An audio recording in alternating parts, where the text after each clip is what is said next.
The Blue Carbuncle, from the Adventures and Memoirs of Sherlock Holmes, by Sir Arthur Conan Doyle. I had called upon my friend Sherlock Holmes on the second morning after Christmas, with the intention of wishing him the compliments of the season. He was lounging upon the sofa in a purple dressing gown, a pipe rack within his reach upon the right, and a pile of crumpled morning papers, evidently newly studied, near at hand. Beside the couch was a wooden chair, and on the angle of the back hung a very seedy and disreputable hard felt hat, much worse for wear and cracked in several places. A lens and a forceps lying upon the seat of a chair suggested that the hat had been suspended in this manner for the purpose of examination. "You are not engaged," said I. "Perhaps I interrupt you." "No, not at all. I am glad to have a friend with whom I can discuss my results. The matter is a perfectly trivial one." He jerked his thumb in the direction of the old hat.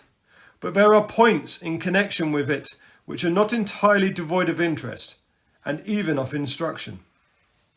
I seated myself in his armchair and warmed my hands before the crackling fire, for a sharp frost had set in and the windows were thick with ice crystals. "I suppose," I remarked, "that homely as it looks, this thing has some deadly story linked to it. That is the clue which will guide you in the solution of some mystery and the punishment of some crime." No crime," said Sherlock Holmes, laughing. "Only one of these whimsical little incidents which will happen when you have 4 million human beings all jostling each other within the space of a few square miles. Amid the action and reaction of so dense a swarm of humanity, every possible combination of events may be expected to take place, and many a little problem will be presented, which may be striking and bizarre without being criminal. We have already had experience of such." "So much so," I remarked, "that of the last 6 cases which I have added to my notes, 3 have been entirely free of any legal crime." "Precisely.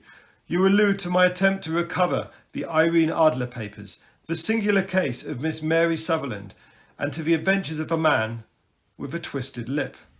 Well, I have no doubt that this small matter will fall into the same innocent category. You know Peterson, the commissionaire?" "Yes. It is to him that this trophy belongs." "It is his hat." No. He found it. Its owner is unknown. I beg that you will look upon it not as a battered billycock, but as an intellectual problem. And first, as to how it came here. It arrived upon Christmas morning in the company with a good fat goose, which is, I have no doubt, roasting at this moment in front of Peterson's fire. The facts are these. About 4 o'clock on Christmas morning, Peterson, who, as you know, is a very honest fellow, was returning from some small jollification and was making his way homeward down Tottenham Court Road. In front of him he saw, in the gaslight, a tallish man walking with a slight stagger and carrying a white goose slung over his shoulder. As he reached the corner of Goodge Street, a row broke out between the stranger and a little knot of roughs. One of the latter knocked off the man's hat, on which he raised his stick to defend himself, and swinging it over his head, smashed the shop window behind him. Peterson had rushed forward to protect the stranger from his assailants, but the man, shocked at having broken the window and seeing an official-looking person in uniform rushing towards him, dropped his goose, took to his heels and vanished amid the labyrinth of small streets which lie at the back of Tottenham Court Road. The roughs had also fled at the appearance of Peterson, so that he was left in the possession of a field of battle, and also of the spoils of victory in the shape of his battered hat and the most unimpeachable Christmas goose, which surely he restored to their owner. My dear fellow, there lies the problem. It is true that, for Mrs. Henry Baker, was printed upon a small card which was tied to the bird's left leg. It is also true that the initials H.B. are legible upon the lining of his hat. But there are thousands of Bakers and some hundreds of Henry Bakers in this city of ours. It is not easy to restore lost property to any one of them. What then did Peterson do? He brought round both hat and goose to me on Christmas morning, knowing that even the smallest problems are of interest to me. The goose we retained until this morning. Then there were signs that, in spite of a slight frost, it would be well that it should be eaten without unnecessary delay. Its finder has carried it off, therefore, to fulfil the ultimate destiny of the goose, while I continue to retain the hat of the unknown gentleman who lost his Christmas dinner. Did he not advertise? No. Then what clue could you have as to his identity? Only as much as we can deduce. From his hat? Precisely. But you're joking. What can you gather from his old, battered felt? Here is my lens. You know my methods. What can you gather yourself as to the individuality of a man who has worn this article? I took the tattered object in my hands and turned it over rather ruefully. It was a very ordinary black hat of the usual round shape, hard and much worse for wear. The lining of it had been red silk, but it was a good deal discoloured. There was no maker's name, but as Holmes had remarked, the initials H.B. was scrawled upon one side. It was pierced in the brim for a hat securer, but the elastic was missing.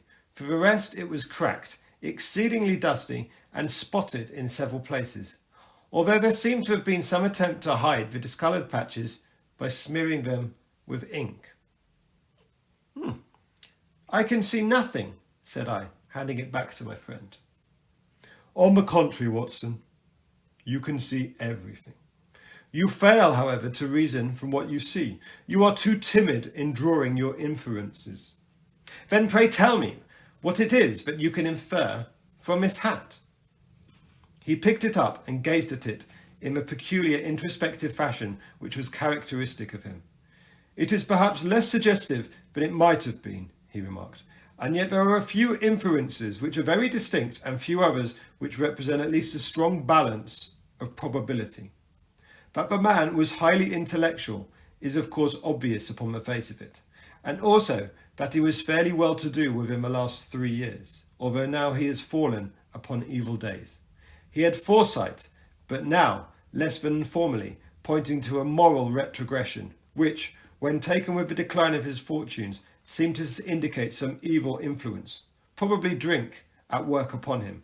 This may account also for the obvious fact that his wife has ceased to love him. My dear Holmes, he has, however, retained some degree of self-respect, he continued, disregarding my remonstrance. He is a man who leads a sedentary life, goes out very little, is out of training entirely, is middle-aged, has grizzled hair, which he has cut within the last few days, and which he anoints with lime cream. These are the more patent facts which can be deduced from a hat. Also, by the way, it is entirely improbable that he has gas laid on in his house. You are certainly joking, Holmes. Not in the least. It is possible that even now, when I give you these results, you are unable to see how they are attained.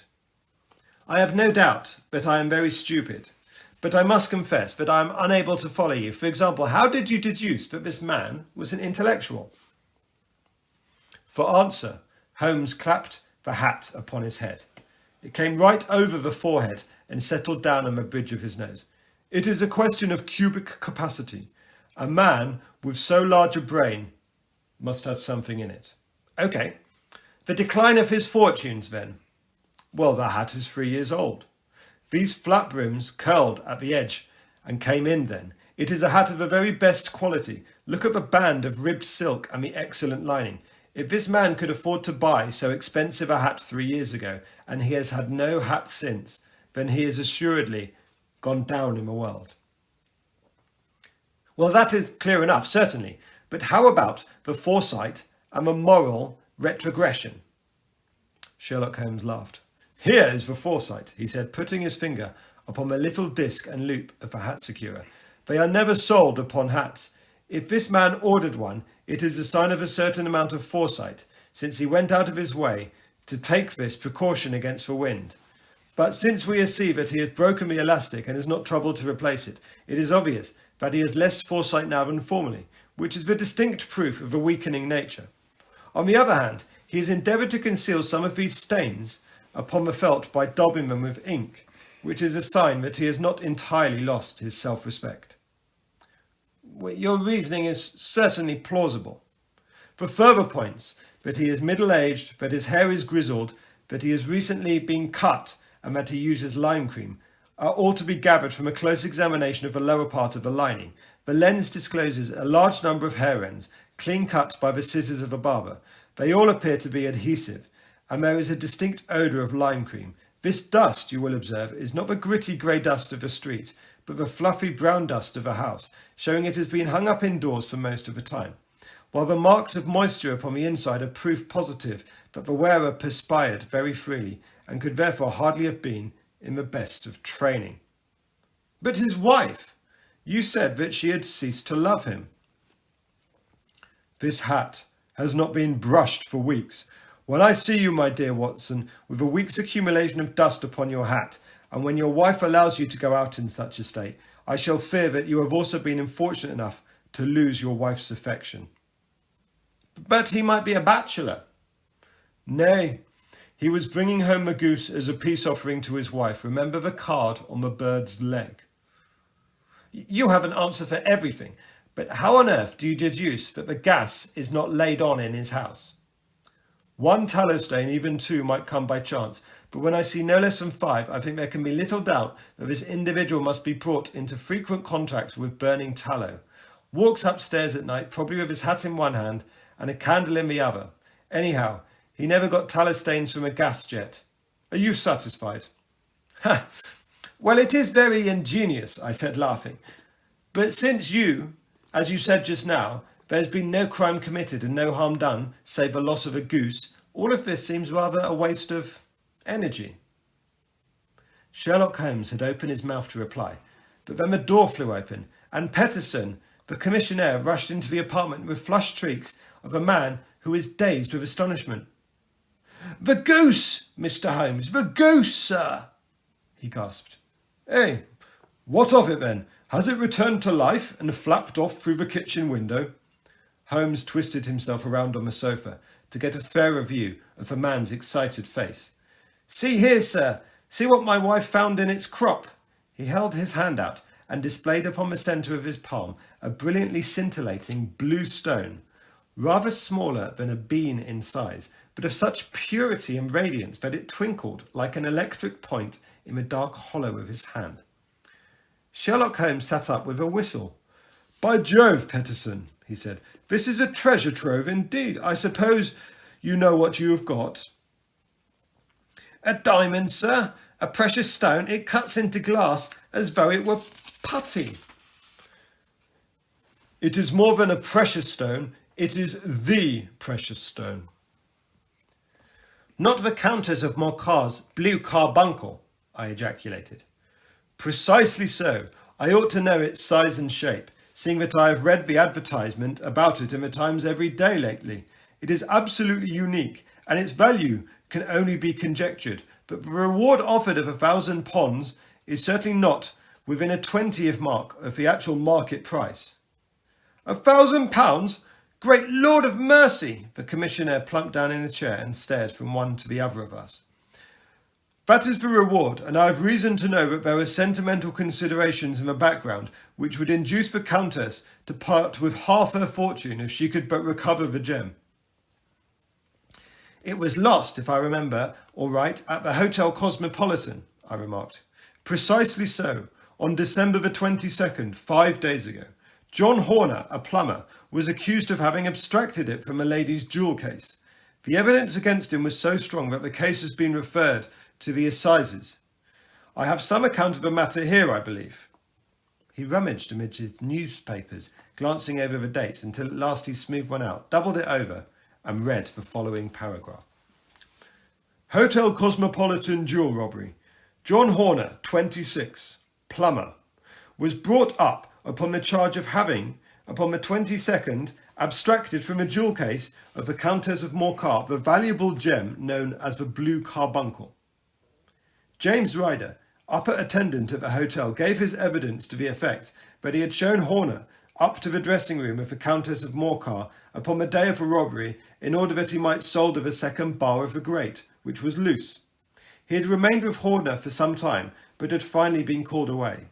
On returning, he had found that Horner had disappeared, that the bureau had been forced open, and that the small Morocco casket, in which, as it afterwards transpired, the Countess was accustomed to keep her jewel, was lying empty upon the dressing table.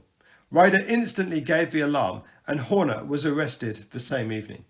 But the stone could not be found either upon his person or in his rooms.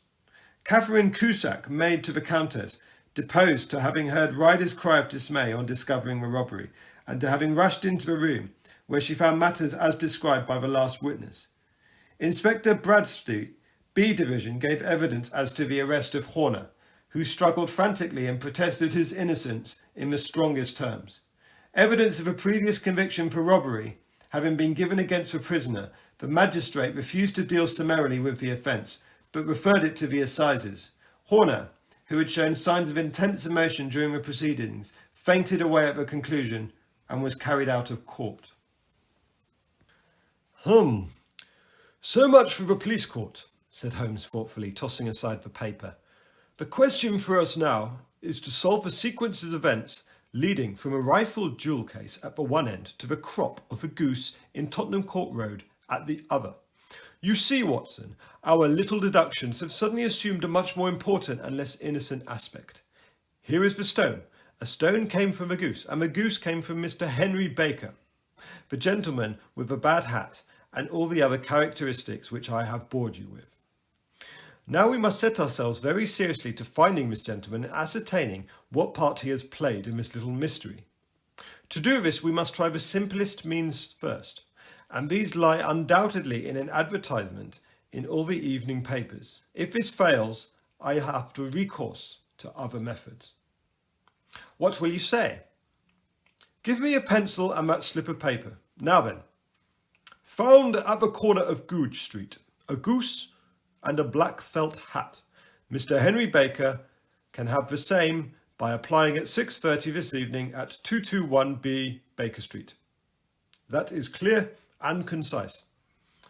Very, but will he see it? Well, he is sure to keep an eye on the papers, since, to a poor man, the loss was a very heavy one. He was clearly so scared by his mischance in breaking the window and by the approach of Peterson that he thought of nothing but flight. But since he must have bitterly regretted the impulse which caused him to drop the bird. Then again, the introduction of his name will cause him to see it, for everyone who knows him will direct his attention to it. Here you are, Peterson. Run down to the advertising agency and have this put in the evening papers. In which, sir? Oh, in the Globe, Star, Pall Mall, St. James's Gazette, Evening News, Standard, Echo, and any others that occur to you. Very well, sir. And this stone? Ah, yes, I shall keep the stone. Thank you. And I say, Peterson, just buy a goose on your way back and leave it here with me. For we must have one to give this gentleman in place of the one which your family is now devouring.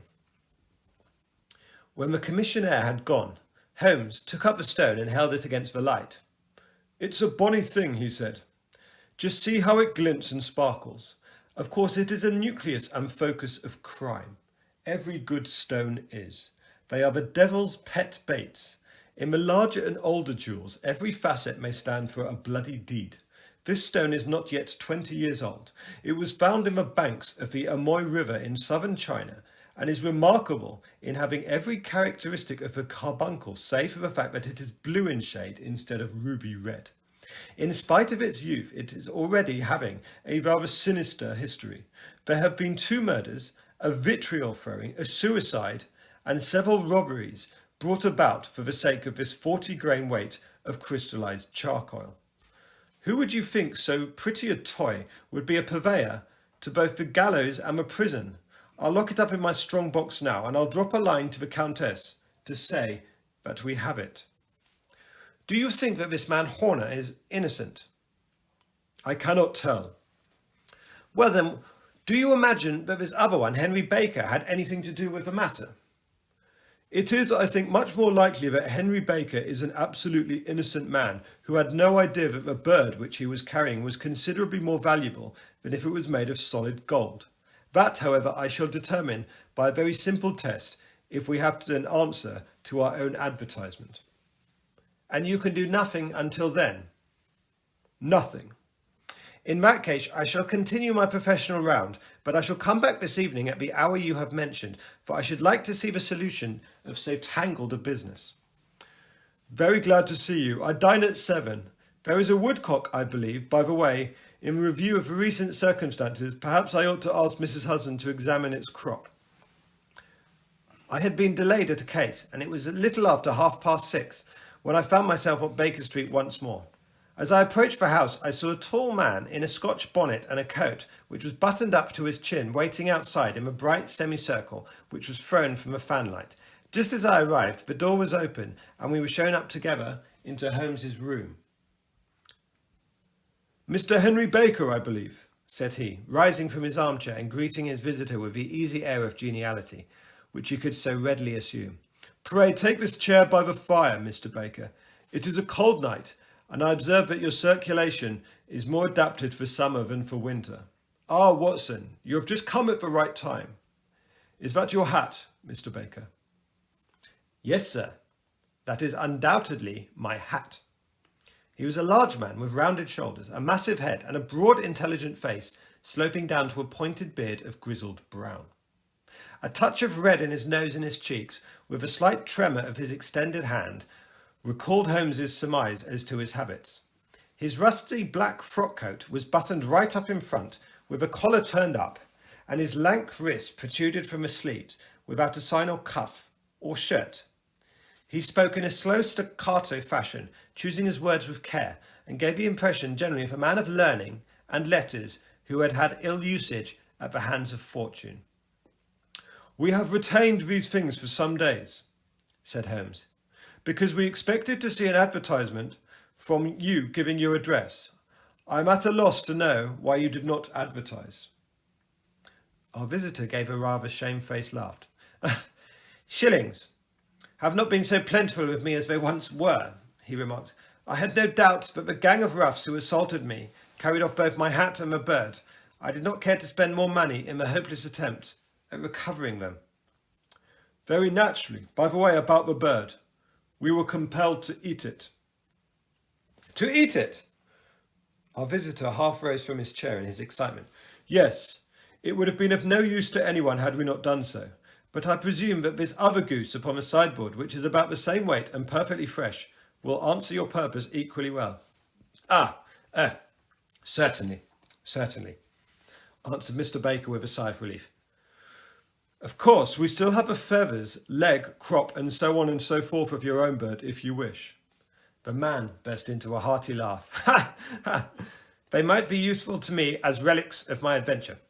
But beyond that, I can hardly see what use the disjecta member of my late acquaintance are going to be to me. No, sir, I think that with your permission, I will confine my attentions to the excellent bed, which I perceive upon the sideboard." Sherlock Holmes glanced sharply across at me with a slight shrug of his shoulders. "There is your hat, then, and there is your bird. By the way, would it bore you to tell me where you got the other one from? I am somewhat of a fowl fancier, and I have seldom seen a better grown goose." "Certainly, sir," said Baker, who had risen and tucked his newly gained property under his arm. "There are a few of us who frequent the Alpha Inn near the museum. We are to be found in the museum during the day, you understand. This year our good host, Windigate by name, instituted a goose club, by which, on a consideration of a few pence every week, we were each to receive a bird at Christmas. My pence were duly paid, and the rest is familiar to you. I am much indebted to you, sir, for a Scotch bonnet is fitted neither to my years nor my gravity." With a comical pomposity of manner, he bowed solemnly to both of us and strode off upon his way. "So much for Mr. Henry Baker," said Holmes when he closed the door behind him. "It is quite certain that he knows nothing whatever about the matter. Are you hungry, Watson?" "Not particularly." "Then I suggest that we turn our dinner into a supper and follow this clue while it is still hot." "By all means."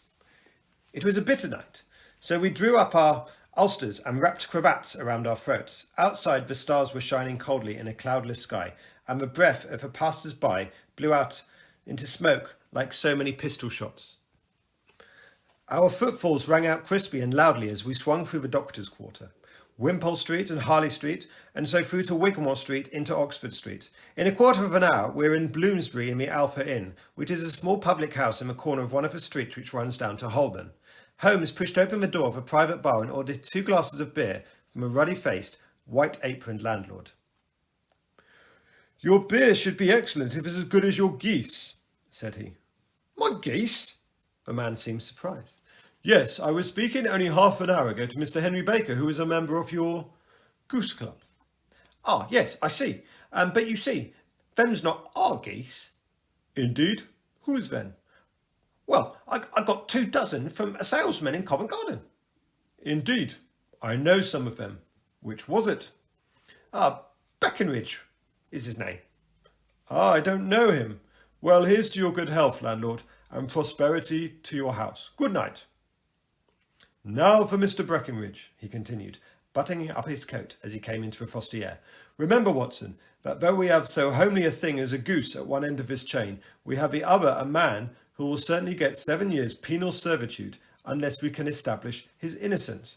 It is possible that our inquiry may but confirm his guilt, but in any case we have a line of investigation which has been missed by the police, which a singular chance has been placed in our hands. Let us follow it out to the bitter end. Faces to the south, then. Quick march." We passed across Holborn, down Endell Street, and so through a zigzag of slums to Covent Garden Market. One of the largest stalls bore the name of Breckenridge on it, and the proprietor, a horsey-looking man with a sharp face and trim side whiskers, was helping with a boy to put up the shutters. "Good evening. It's a cold night," said Holmes. The salesman nodded and shot a questioning glance at my companion. "Sold out of geese, I see," continued Holmes, pointing out at the bare slabs of marble. "Let you have 500 tomorrow morning." "That's no good." "Well, there was some on the stall with a gas flare." "Ah, but I was recommended to you." "Who by?" "The landlord of the Alpha." "Oh, yes. I sent him a couple of dozen." "Fine birds they were too. Now, where did you get them from?" To my surprise, the question provoked a burst of anger from the salesman. "Now then, mister," said he, with his head cocked and his arms akimbo. "What are you driving at? Let's have it straight now." "It is straight enough. I should like to know who sold you the geese which you supplied to the Alpha." "Well then, I shan't tell you, so now." "Oh, it is a matter of no importance, but I don't know why you should be so warm over such a trifle." "Warm? You'd be as warm, maybe, if you were as pestered as I am. When I pay good money for a good article, there should be an end of the business. But it's, where are the geese? And who did you sell the geese to? And what will you take for the geese? One would think they're the only geese in the world to hear the fuss that it's made over them." "Well, I have no connection with the other people who have been making inquiries," said Holmes carelessly. "If you won't tell us, the bet is off, that is all. But I'm ready to back my opinion on a matter of fowls, and I have a fiver on it that the bird I ate is country bred." "Well then, you've lost your fiver because it's town bred," snapped the salesman. "It's nothing of the kind." "I say it is." "I don't believe it." "Do you think you know more about fowls than I? Who have handled them ever since I was a nipper? I'll tell you, all those birds that went to Alpha were town bred." "You'll never persuade me to believe that." "Will you bet then?" "It's merely taking your money, for I know that I am right. But I'll have a sovereign on with you, just to teach you not to be obstinate." The salesman chuckled grimly. "Bring me the books, Bill," said he. A small boy brought round a thin volume and a great greasy-backed one, laying them out together beneath a hanging lamp. "Now then, Mr. Cockshaw, I thought that I was out of geese, but before I finish, you'll find that there's still one left in my shop. You see this little book?" "Well?" "That's the list of folk from whom I buy. Do you see? Well then, here are the country folk. The numbers after their names and where their accounts are in the big ledger. Now then, you see this? On the other page, Reading. Well, that's the list of my town supplies. Now look at the third name. Just read it out to me." "Mrs. Oakshott, 117 Brixton Road, 249. read Holmes. "Quite so. Now turn that up in the ledger." Holmes turned to the page that was indicated. "Here you are. Mrs. Oakshott, 117 Brixton Road, egg and poultry supplier. Now then, what's the last entry? December 22nd, 24 geese at 7 shillings. Quite so, there you are, and underneath? Sold to Mr. Windigate off the Alpha at 12 shillings. Ha! What have you to say now? Sherlock Holmes looked deeply chagrined. He drew a sovereign from his pocket and threw it down on the slab, turning away with the air of a man whose disgust is too deep for words. A few yards away he stopped under the lamppost and laughed in a hearty, noiseless fashion which was peculiar to him. When you see a man with whiskers off that cut and the pink 'un protruding out of his pocket, you can always draw him by a bet, said he. I dare say that if I'd put £100 down in front of him, that man would not have given me such complete information, as was drawn from him from the idea that he was doing me on a wager. Well, Watson, we are, I fancy, nearing the end of our quest, and the only point which remains to be determined is whether we should go on to this Mrs. Oakshott tonight, or whether we should reserve it for tomorrow. It is clear, with that surly fellow said that there are others beside ourselves who are anxious about the matter, and I should... His marks were suddenly cut short by a loud hubbub which broke out from a stall which he had just left. Turning around, we saw a little rat-faced fellow standing in the centre of a circle of yellow light which was thrown from a swinging lamp, while Beckenridge, the salesman framed in the door of his stall, was shaking his fist fiercely at the cringing figure. "I've had enough of you and your geese," he shouted. "I wish you were all the devil together. If you come pestering me any more with your silly talk, I shall set the dog at you. You bring Mrs. Oakshott here and I'll answer to her. But what have you got to do with it? Did I buy the geese off you?" "No, but one of them was mine all right," whined the little man. "Well, then ask Mrs. Oakshott for it." "She told me to ask you." "Well, you can ask the King of Prussia for all I care. I've had enough of it. Get out of this." He rushed fiercely forward, and the inquirer flitted away into the darkness. "Ha! This may save us a visit to Brixton Road," whispered Holmes. "Come with me. We shall see what is to be made of this fellow." Striding through the scattered knots of people who lounged around the flaring stalls, my companion speedily overtook the little man and touched him upon the shoulder. He sprang around, and I could see in the gaslight that every vestige of colour had been driven from his face. "Who are you, then? What do you want?" he asked in a quavering voice. "Will you excuse me?" said Holmes blandly, "but I could not help but overhear the questions which you put to the salesman just now. I think that I could be of assistance to you." "You? Who are you? How would you know anything of the matter?" "My name is Sherlock Holmes. It is my business to know what other people don't know." "But you can know nothing of this." "Excuse me, I know everything of it. You're endeavouring to trace some geese which were sold by Mrs. Oakshott of Brixton Road to a salesman named Beckenridge, by him, in turn, to Mr. Windigate of the Alpha, and by him to his club, of which Mr. Henry Baker is a member." "Oh, sir, you are the very man who I have longed to meet," cried the little fellow, with outstretched hands and quivering fingers. "I can hardly explain to you how interested I am in this matter." Sherlock Holmes held a four-wheeler which was passing. "In that case, we had better discuss it in a cosy room rather than in this wind-swept marketplace. But pray tell me, before we go farther, who it is who I have the pleasure of assisting." The man hesitated for an instant. "My name is John Robinson," he answered with a sidelong glance. No, the real name," said Holmes sweetly. "It is always awkward doing business with an alias." A flush sprang from the white cheeks of the stranger. "Well then, my real name is James Ryder." "Precisely so. Head attendant at the Hotel Cosmopolitan. Pray step into the cab, and I shall soon be able to tell you everything which you would wish to know." The little man stood glancing from one of the other to us, with half-frightened, half-hopeful eyes, as to one is not sure whether he's on the verge of a windfall or a catastrophe. Then he stepped into the cab, and in half an hour we were back in the sitting room at Baker Street. Nothing had been said during our drive, but the high, thin breathing of our new companion and the claspings and unclaspings of his hand spoke of a nervous tension within him. "Here we are," said Holmes cheerily, as we filed into the room. "The fire looks very reasonable in this weather. You look cold, Mr. Ryder. Pray, take this basket chair. I will just put on my slippers before we settle this matter of yours. Now then, you want to know what became of the geese?" "Yes, sir." or rather I fancy, that goose. It was one bird, I imagine, in which you are interested, white, with a black bar across the tail. Ryder quivered with emotion. Oh, sir, can you tell me where it went to? It came here. Here? Yes, and the most remarkable bird it proved. I don't wonder that you should take an interest in it. It laid an egg after it was dead. The bonniest, brightest little blue egg that was ever seen. I have it here in my museum.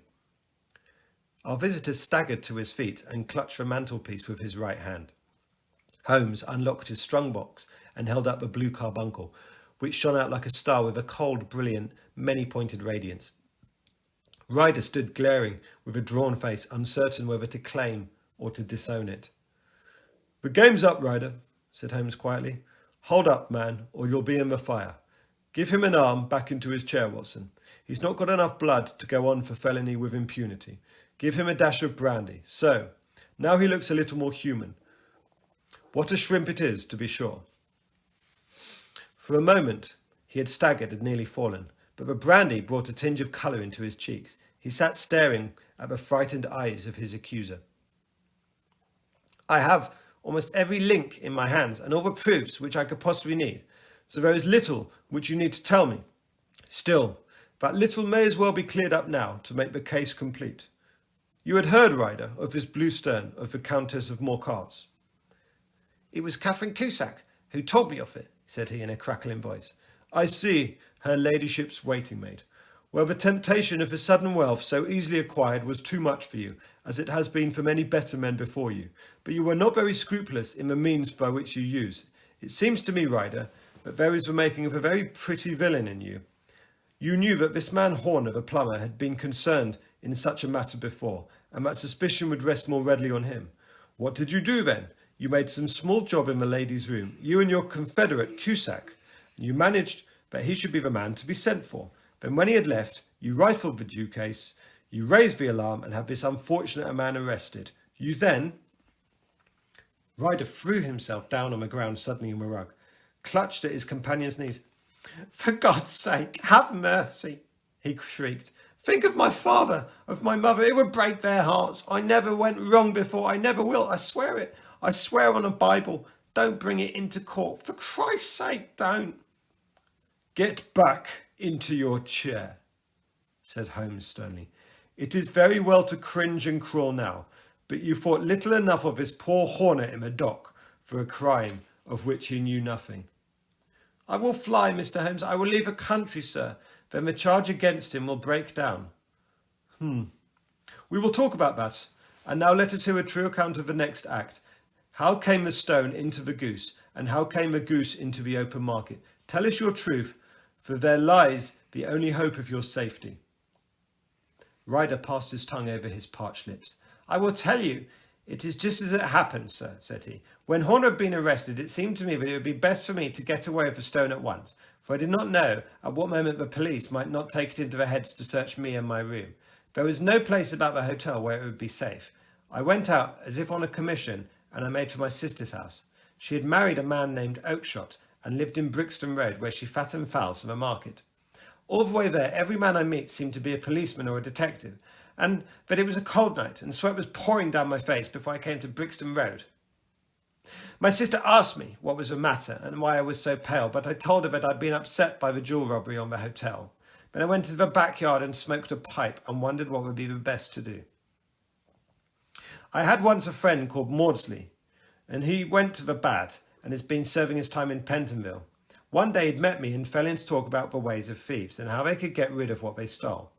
I knew what would be true for me too, and I knew one or two things about him, so I made up my mind to go right on to Kilburn where he lived, and to take him in my confidence. He would show me how to turn the stone into money, but also how to get him in safety. I thought of the agonies I'd gone through in coming to the hotel. I might at any moment be seized and searched, and there would be the stone in my waistcoat pocket. I was leaning against the wall at the time and looking at the geese which were waddling around at my feet, and suddenly an idea came into my head, which showed me that I could beat the best detective that ever lived. My sister had told me some weeks before that I might have a pick of her geese for a Christmas present, and I knew that she was always good to her word. I would take my goose now and in it I would carry my stone to Kilburn. There was a little shed in my yard, and behind this I drove one of the birds, a fine big one, white with a barred tail. I caught it, prizing its bill open, and I thrust the stone down its throat as far as my fingers could reach.